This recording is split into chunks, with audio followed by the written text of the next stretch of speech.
क्या करें, आपके भी धर्मशास्त्र में हमारे भी धर्मशास्त्र में गाय का महात्म्य बतलाया ही गया है।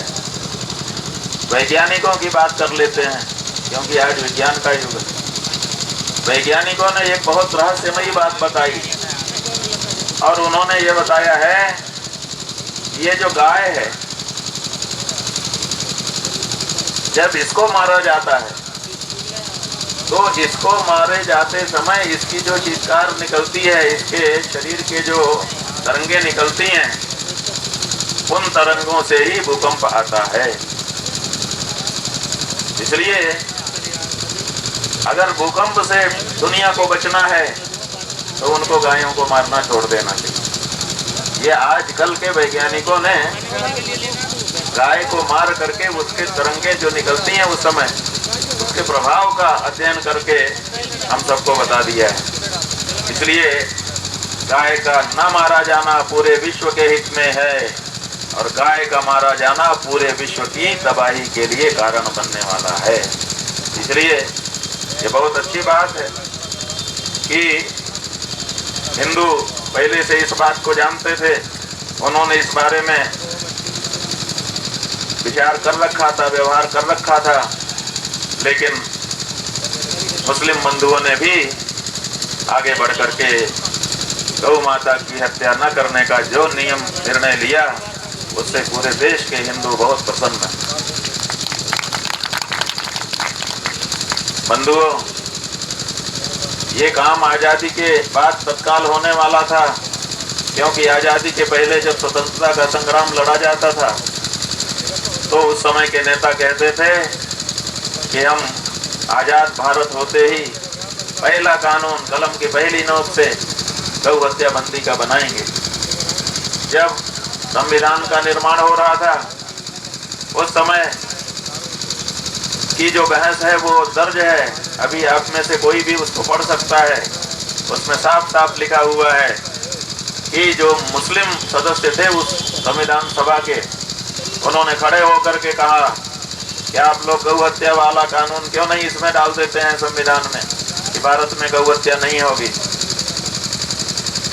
जो हिंदू सदस्य थे वो हिचक गए। मुस्लिम सदस्यों ने साफ साफ कहा कि गाय की हत्या न हो भारत में, इस बारे में साफ कानून बना दीजिए, संविधान में ही लिख दीजिए। लेकिन हिंदू सदस्य हिचक गए। उन्होंने धारा 48 में, भाग 4 के धारा 48 में लिखा कि भारत संघ गोवंश की रक्षा का प्रयत्न करेगा, ये लिख दिए। जबकि उनको लिखना चाहिए था कि करेगा, प्रयत्न शब्द नहीं रखना चाहिए। उसी समय देश के बड़े बड़े जो मुस्लिम नेता थे उन्होंने कहा कि आप लोग जो ये लिख रहे हैं ये आगे चल करके आपके लिए दिक्कत बनेगी, हमारी मानिए तो साफ साफ अभी लिख लीजिए। लेकिन हिचक हमारी रही, मुसलमानों की नहीं रही। ये बात उस बहस को पढ़ने से साफ हो जाता है। बंधुओं, आजादी के बाद 78 साल से ज्यादा का समय बीत गया। हमारे नेता हमारा वोट लेकर के सरकारें बनाते रहे और सरकारें बना करके सरकारें चलाते रहे। जब हम उनसे कहते थे गौ हत्या बंदी का क्या हुआ, गौ माता की हत्या के बारे में क्या नियम किया, गाय को पशु कहा जा रहा है जो अंग्रेजों के द्वारा कहा गया था, उसको क्यों नहीं बदल रहे हैं, तो जानते हैं वो लोग क्या कहते रहे? वो लोग कहते रहे कि क्या करें, हम तो करना चाहते हैं, ये मुसलमान ये नहीं मान रहे हैं। आपके नाम की ढाल बना करके लंबे समय गौ हत्या को भारत देश में जारी रखा गया। भला हो आपके उन नेताओं का जिन्होंने इस बात को समझा कि हमें मोहरा बनाया जा रहा है, हमारे सर पे ठीकरा फोड़ा जा रहा है।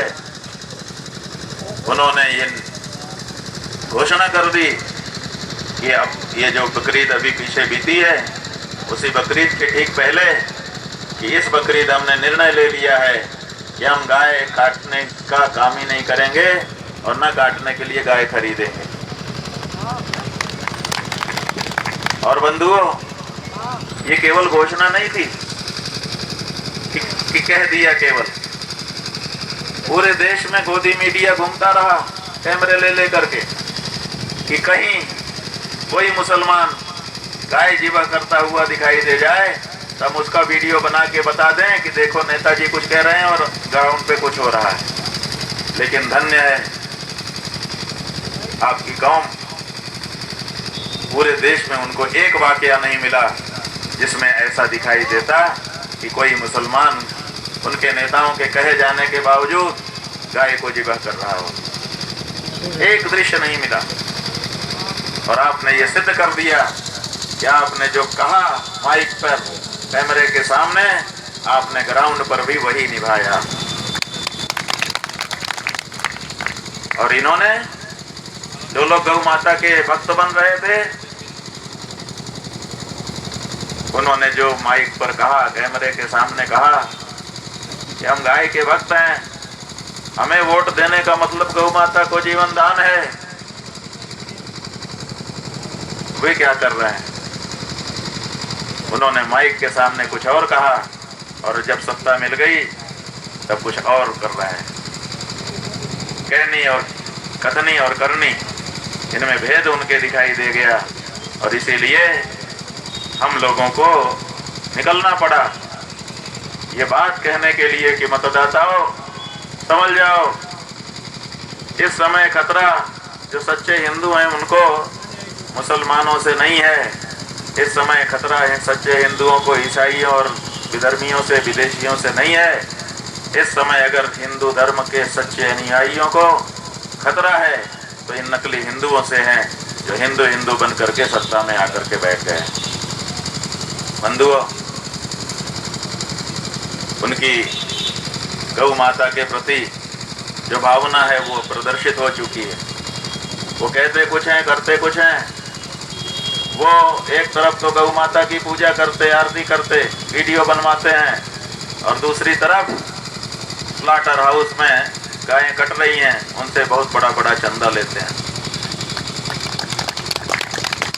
इतना ही नहीं, एक प्रदेश में कहते हैं हमने मना थोड़े किया है, घर में खाओ। दूसरे प्रदेश में कहते हैं इतने साल के बाद काट के खा लो, इतने साल तक मत काटना। और तीसरे प्रदेश में कहते हैं हम आपको गाय के मांस की कमी नहीं होने देंगे। ये सब जो उनके आचरण है, इससे पता चल गया कि उनका जो गाय का प्रेम है वो असल नहीं है, वो दिखावटी है। और जो दिखावटी व्यक्ति होता है, कहता कुछ है और करता कुछ है, उसका तो भरोसा बिल्कुल किया जा नहीं सकता। इसलिए भरोसा टूट गया है। ये कोई छोटी घटना नहीं हुई है। जब आप किसी पे भरोसा करें और वो भरोसा तोड़ दे तो इससे बड़ा दुख दूसरा कोई नहीं होता है। इसलिए हम लोगों को इस बात का दुख है, ये हिंदू जो इस समय सत्ता में बैठे हैं, इन्होंने वो किया जो इन्हें नहीं करना चाहिए था। तो हम लोग तो अपनी हिंदू जनता को जगाने के लिए निकले, मतदाताओं को जगाने के लिए निकले कि आप तो कम से कम इस सच्चाई को समझो। हिंदू समझ के इनको वोट दे रहे हो और ये हिंदुओं के खिलाफ ही सब काम कर रहे हैं। लेकिन